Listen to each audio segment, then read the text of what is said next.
September 11th, 2001 was a beautiful Tuesday. Remember the weather was like really clear. It's kind of like nice and cool. It wasn't too hot. Now like Septembers are like crazy hot. I was in New York City. I was 18 years old. I had just started my freshman year at New York University. I was studying drama at the Experimental Theater Wing. The days before, we had a little bit of orientation, and Tuesday, September 11th was my first day of studio. Like, first going to class, getting our sweats on, doing our vocal work, breathing, improv, like all the amazing kind of like beautiful, abstract, experimental theater stuff that I attended that university for. Anyway, so I was staying at my dorm. I lived at the Brittany Residence Hall freshman year. It was on 10th Street and Broadway. And I went out a little early. I think my class started at like 9 or 9:30.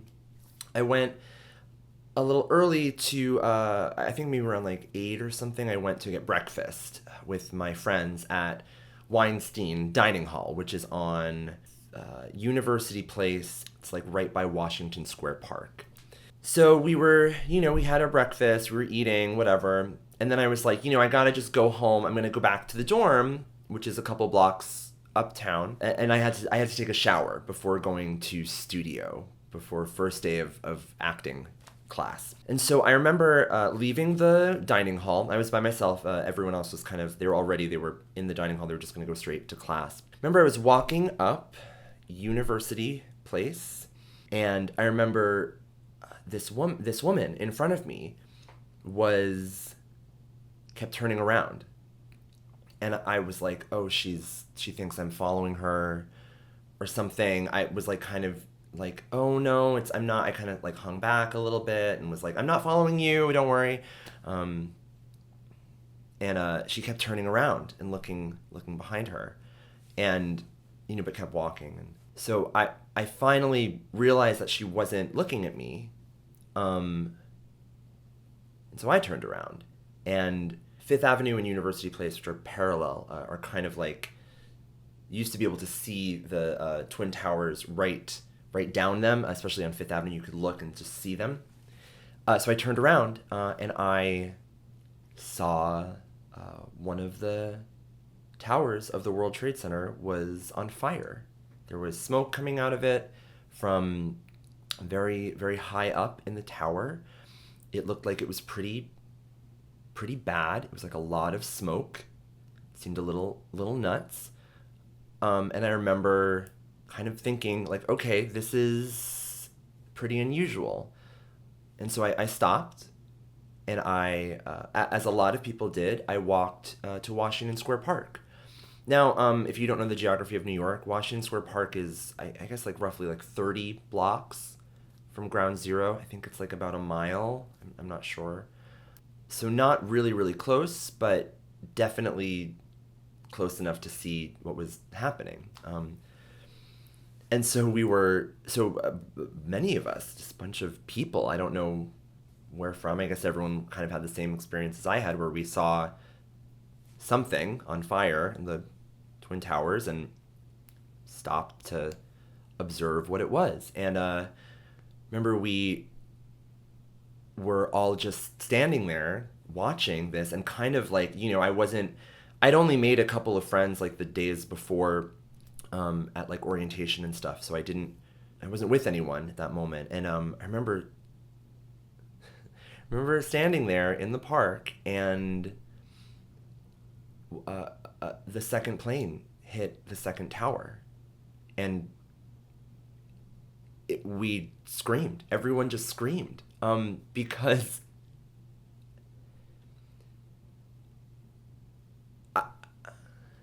we'd never seen anything like that before. No, I'm pretty sure. And then it was clear that that something was happening. That it was not just a fire or like a kind of fluke thing. That it was something. Something was happening. Intentional. And everyone was kind of just panicking, and we were standing there. I mean, we didn't know what to do. We were far enough away where we didn't feel like an immediate danger, but we just kind of stayed there. So I stayed and in Washington Square with however couple hundred people or so were just in the park at that moment, and watched what was happening.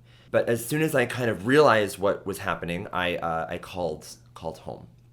And I got my grandma on the phone. My grandma, actually, whose earrings these are her clip-on earrings, Madeline. My dad was at work, and my mom was actually on a business trip. So I called my grandma, and I said, Grandma, I'm okay. I just want to let you know I'm okay. I don't know what's happening, but I'm okay.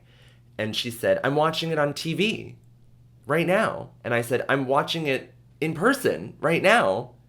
I told her to call my dad and try to reach my mom and call everyone in my family and let them know that I was okay, that I was a safe distance away. I was like, I'm going to try to call mom. I'm going to get off the phone. So I hung up. I said goodbye, I love you, everything. I tried to call my mom, and by that point, it was no cell service was working. It was just everyone in the New York metropolitan area, I think, picked up their phone and started trying to reach their family, their loved ones. And so there was, couldn't get through. And at this point, I didn't really understand what was fully happening, so I didn't really know what was going on. I saw a plane, a very large plane, fly into a building. It was clear that that's what happened. Then we, started to figure out that the first building was on fire because another plane had flown into it. And as we were standing there watching, it was really far away, so you couldn't, I couldn't really make out what was happening, but we saw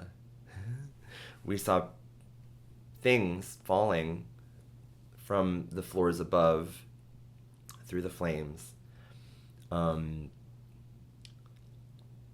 And someone, I guess, said, oh my God, they're jumping. And, we started to realize that we were watching people jumping to their deaths. So there I am. At some point, I decide to go back to my dorm. So I was like, okay, I feel like I just need to go back to my dorm. And I guess I had, I guess I'd been standing there for an hour, or I remember going, I was walking up Broadway. I had kind of zigzagged my way back to heading back to my dorm. And I was on a street where I couldn't see the towers anymore. So I wasn't able to see what was happening. But you could still see the smoke. It was thick black smoke in a giant plume coming from everywhere. And then as I was walking up Broadway, the smoke turned white, and it was a different kind of smoke, and you could just see it kind of like, it wasn't all going up in the air and blowing away. It was kind of like coming from the ground, kind of, and you could see it down Broadway. And then I just saw people running up Broadway. It was kind of like it's like an innate kind of panic where something had happened. Another event had happened, and people were running. And so I saw my friend Kevin, who I had only met a couple days earlier, on orientation and stuff. I saw him running up Broadway, and I was like, "Where are you running?" And he was like, "I don't know. I'm just running." And so I was like, "Come in my dorm. It's right here. We'll go inside. It'll be safer inside. Let's come inside. Go inside." And I remember going in to the dorm, and remember we took the elevator up to the floor. There's there's like a lounge on the top floor on the 17th floor, and there was a window where you could see over the other buildings between the dorm, between 10th Street and Ground Zero, and you could see the Twin Towers. And I remember the elevator doors opening. I remember seeing one tower, because the white smoke was the first tower collapsing. And that was, everything I had seen up to that point was horrifying and traumatizing, but seeing that image, just the one tower, was, I think it still is, like the most wrong thing I've ever seen. I mean, these were the Twin Towers. There were two of them, always two of them. I would go up there as a kid. I would see the shoes where Philippe Petit, the famous tightrope walker, crossed the Twin Towers on a tightrope. Remember seeing the shoes. Remember being up there. There's always two. The Twin Towers. Two. And there was one. And that was really jarring. That image it felt so wrong. Then I remember finding my friend Shannon. This is my friend that I went to kindergarten all the way through middle school, all the way through elementary school, middle school, high school, and now we're at college together. I've known this person for my whole life, basically. And I remember seeing her in her room, and she said, "My dad works there." And we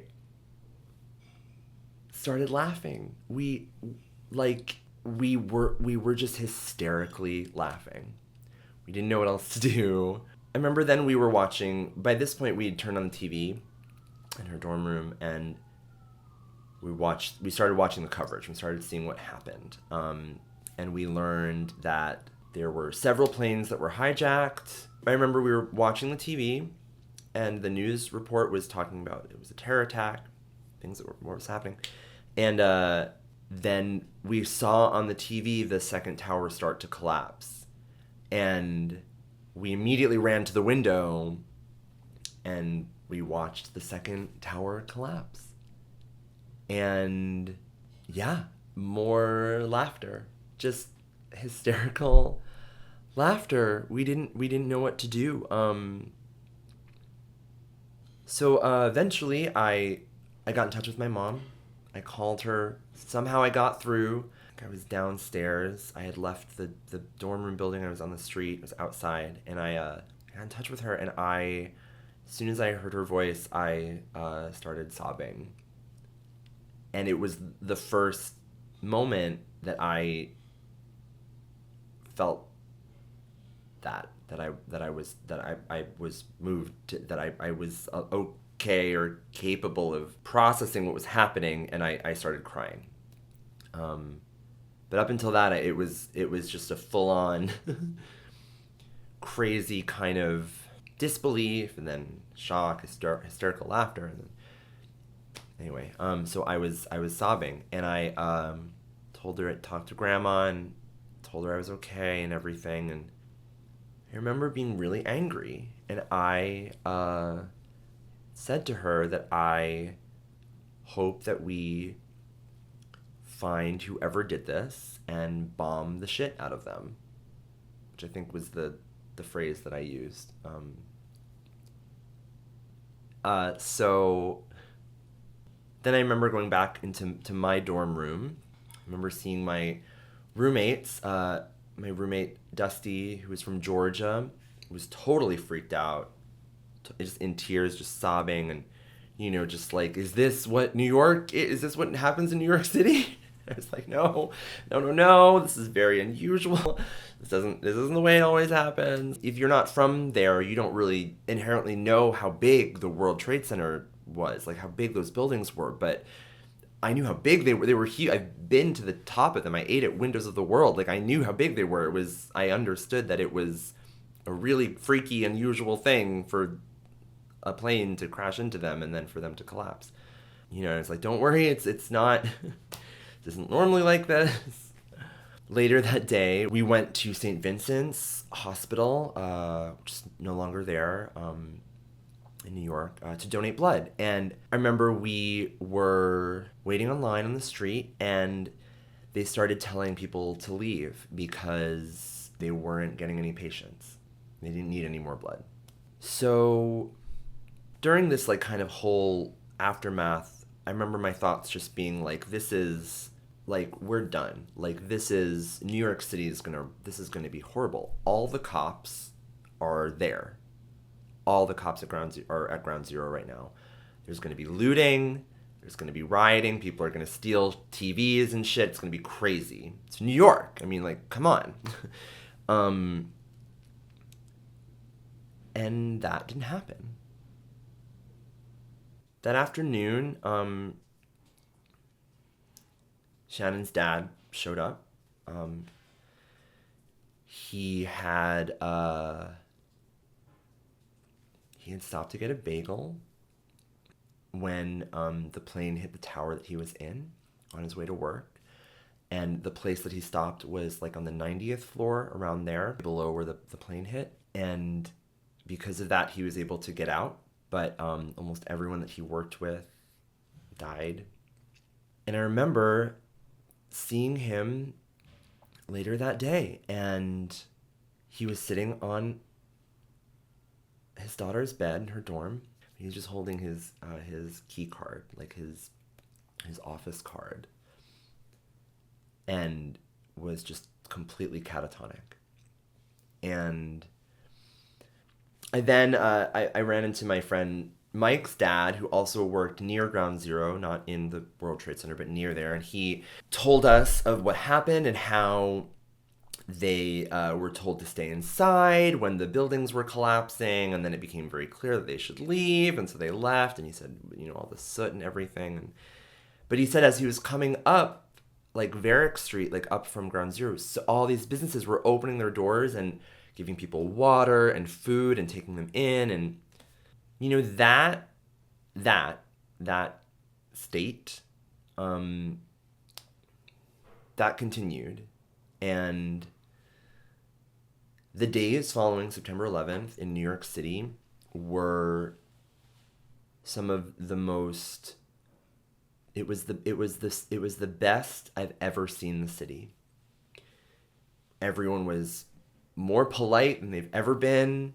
Everyone was super caring and kind and was talking to each other. It was the exact opposite of what I thought would happen.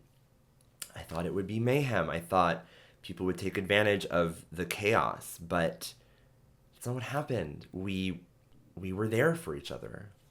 And, as I learned more of what was happening, I stopped wanting to bomb the shit out of whoever did it. I started to think about why what happened. And, very quickly, like within, the day, I think, started becoming more thoughtful about that and trying to think, what happened? Why did this happen? What were these people thinking? What motivated them to do this? And also, what did we do to justify this? And I remember not leaving I didn't want to leave. Everywhere below 14th Street was closed to traffic for, I think, 2 weeks afterwards. And I was living 10th Street below 14th Street. So, I stayed. I didn't want to leave. My parents were like, come home, come home. And I refused. I didn't want to go. I had experienced this intense moment of bonding with my city, and I wanted to stay. A week later, my parents, or days, couple days later, I think my parents were able to come in and visit me. I was able to see them. And the missing posters were everywhere. In Union Square, there was a chain link fence, and it was just papered. The whole thing was just covered with missing posters. In Washington Square, there were posters. They were everywhere. It's hard to breathe. For the first couple weeks, I would walk around with a bandana over my face because, as you may know, the fire at the site was burning for, I think, like at least a month. They couldn't put it out. It was too much matter and fuel and whatever. And all of that smoke was just spreading everywhere, and you couldn't escape it. It was like a haze. The whole city was like covered in this haze and this nauseating smell, just totally disgusting smell. It was this thing where you were like realizing what it was that you were inhaling, and it was not only the buildings like burning and crumbling, but people, human remains that were being incinerated. About a month later, I went to the hospital because I got my tonsils were swollen. I had mononucleosis, which I'd already had, which you're not supposed to get more than once. And I don't know if I was really aware of it at the time, but I'm pretty sure it had something to do with the fact that I was inhaling these toxic chemicals for so long. But I had insurance, and it was okay. The trauma of that day is something that I have deep inside of me that will never, ever go away. It is hopefully the most horrifying thing I will ever witness in person or anywhere. But it's very difficult for me to feel sadness about what happened, because almost immediately after that horrifying, traumatic, tragic experience, we started fanning the flames of war. And our media and our government started talking about invading Iraq, which I remember was immediately confusing. It was clear that Saddam Hussein had nothing to do with this, but that was the spin that was put on it. And I remember being in New York with all these people that had lived through this horrifying thing, that survived this horrifying thing together, and just thinking, not in my name. We witnessed the country mobilize, fueled by hate and bigotry and racism, and invade another country and cause more death and destruction. And it was so infuriating. It was so insulting. It was so gross. It was one of the lowest, slimiest thing. I mean, and it was for us. It was, look what happened to this city. Look what happened to America. Look what happened to these people. Our freedom was under attack. We have to defend it. And we didn't want it. We didn't want that. That's not what we wanted. We wanted the people who were responsible for the acts to be found and punished, but we did not want an entire war to be started with completely selfish, ridiculous ulterior motives that have had nothing to do with what happened to us. But the entire thing was spun as defending the honor of those who lost their lives on September 11th and of the city that was attacked. And so I started protesting. The following years, I became really involved in anti-war protests and in street theater to spread awareness about what was happening. In 2003, in a baffling display of complete obliviousness, the Republican National Committee decided to have their convention at Madison Square Garden in New York City. Now, if you haven't guessed it, New York City is a very liberal place. And especially after a couple years of watching our government, led by the Republicans in our government, push our country into a war in our name, then for them to come to our city and decide to represent themselves and how much they were there for us and what they've done for us, that was sick. It was truly sick. And so we got really mobile. It was one of the largest protests I think I've ever seen. I mean, everybody came out. We took over streets. We stopped traffic. Many people got arrested. I was part of a group called the Clandestine Insurgent Rebel Clown Army. We were clowns, anti-war clowns. And we were dressed up as clowns, and we were trying to get to the big circus tent where all the other clowns were meeting, like the Republicans from the RNC. We did like our street theater protest around town. And in the years since that event happened, that was 16 years ago, I've held a kind of celebrity because I was there. It's a really uncomfortable feeling whenever I mention to anyone that not only was I in New York City for September 11th, but it was like my first day of school, and the way people are kind of wrapped by my story, the story I just told you, is creepy, to say the least. But what's even creepier is when the very real experience of trauma that myself and everyone that lost their lives and witnessed people losing their lives experienced, when people use that to justify further violence or to justify American patriotism and racism and Islamophobia, it's nauseating to me. And that's why I'm not sad anymore. Pretty quickly, all of the sadness and emotions and pain and trauma that I experienced that day, it has been replaced with anger. I can't think about that day without thinking about what happened after. And not just the beautiful, loving way that New Yorkers were to each other that no one reports on. No one talks about that. That's the most underreported aspect of September 11th, was how warm and lovely and not angry or afraid we were in that city those weeks afterwards.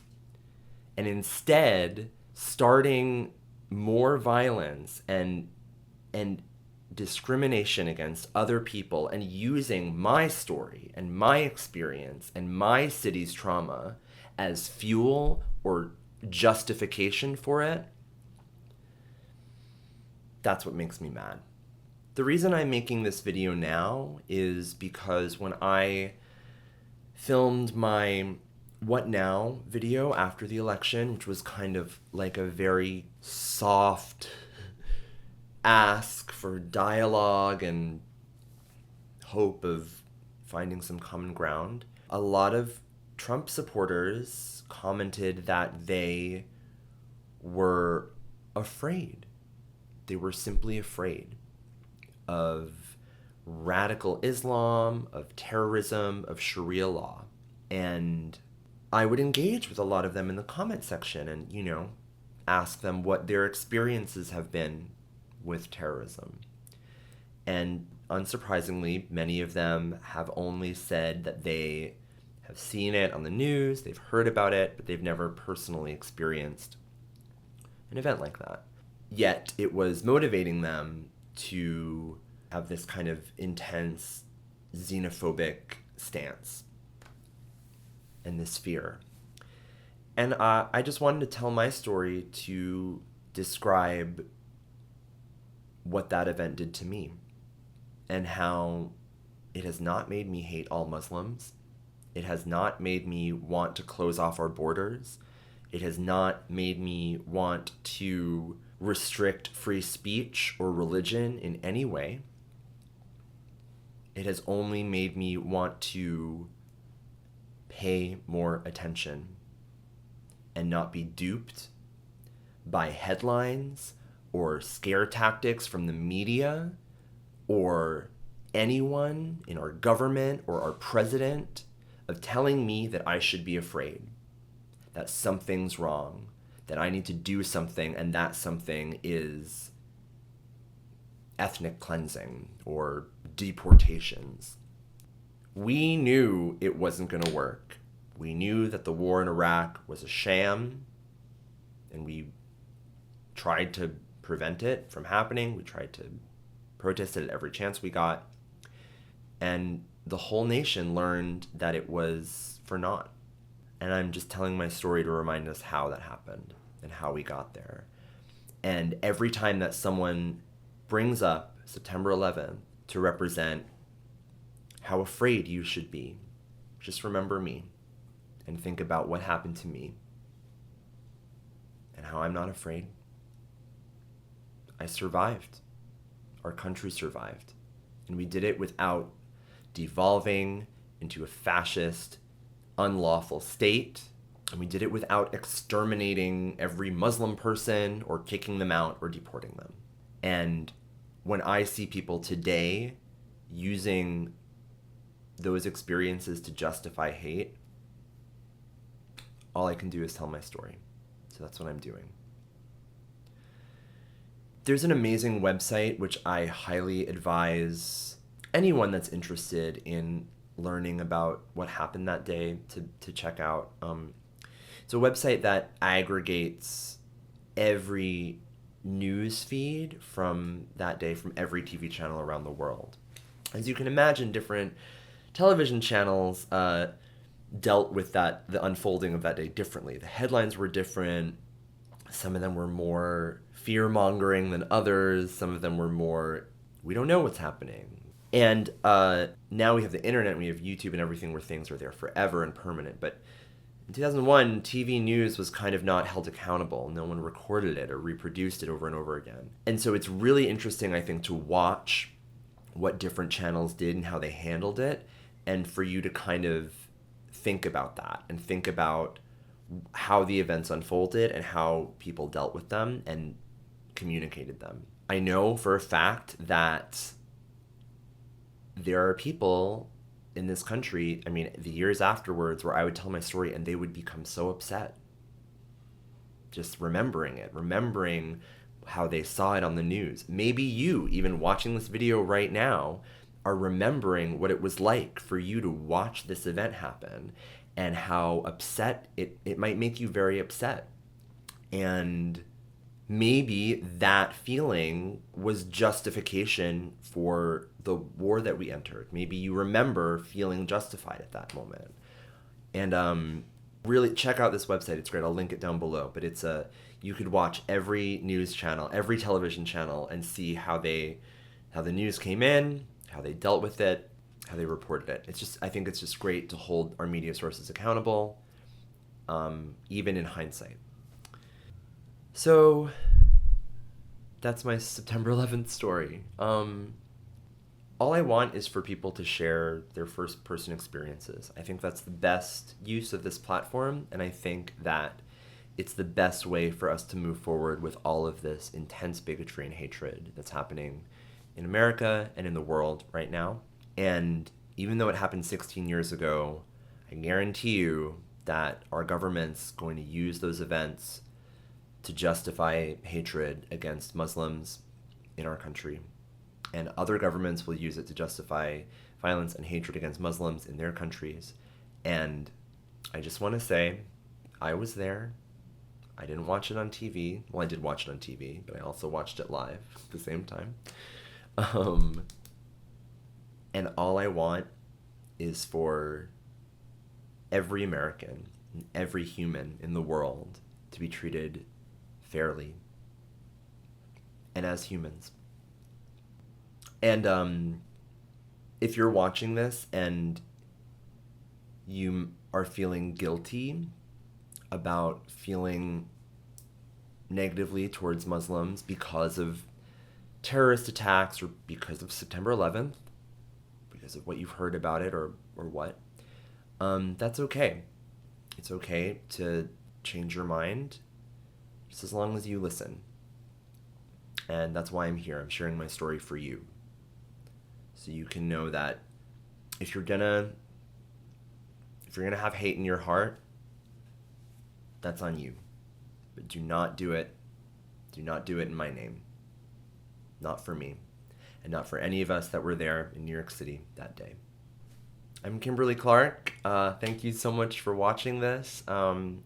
If it is a story about this event that you think needs to be heard by more people, please feel free to share this video.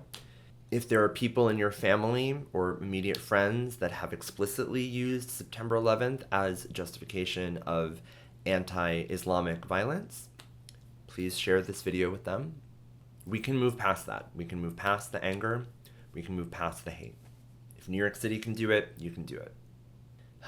Thank you so much for being here. Thank you for giving me this platform. And thank you most of all for listening. I'm Kimberly Clark. Bye.